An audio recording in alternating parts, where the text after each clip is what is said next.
C'est aussi pour reprendre la main sur une étape qui nous échappait depuis longtemps qu'on fait ce projet d'abattoir mobile et qu'on le met en place en France. On arrête de transporter ces animaux vivants sur des longues distances parce qu'on les transporte comme on transporterait des caisses de savon.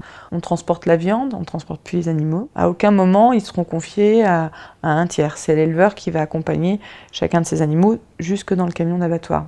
Ceux qui sont en attente d'être abattus ne voient pas ce qui se passe dans le camion. En fait, ils rentrent dans le camion qui est posé de plein pied, donc ils n'ont pas de marche à franchir, etc. Donc ils rentrent dans ce camion en pensant qu'ils vont le traverser, et puis donc ils regardent le pré de l'autre côté, et il y a la main du tueur qui arrive à se positionner exactement comme il faut et à faire l'assommage avec un matador. Ensuite, l'animal tombe et il y a toutes les étapes habituelles de la saignée, etc., qui se font dans le camion.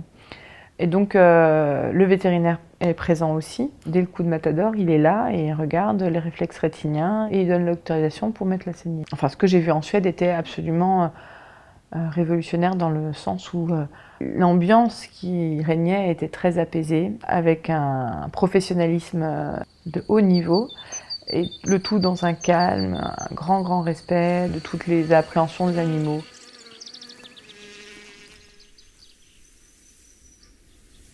Moi, je suis paysanne, éleveuse de vaches, j'ai les mains dans la viande assez régulièrement. Et donc, du coup, on est des faiseux. Et c'est bien de ne pas avoir honte d'être des faiseux. Ça fait partie de notre vie de travailler et de faire ce qu'on aime.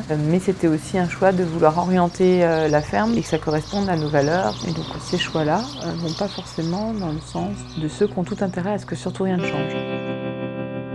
Ce qui peut être chouette, c'est qu'en France, qu'il y ait plein de fermes, la ferme de Paul, la ferme de Jacques, la ferme de Laurent, la ferme de Juliette, et qu'elles soient toutes différentes, et cette diversité, ça serait très intéressant.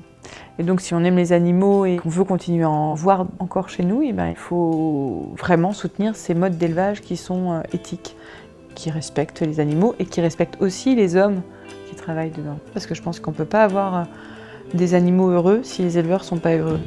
Moi, je me sens bien dans ma ferme, ouais. Mais je me sens bien comme je le fais.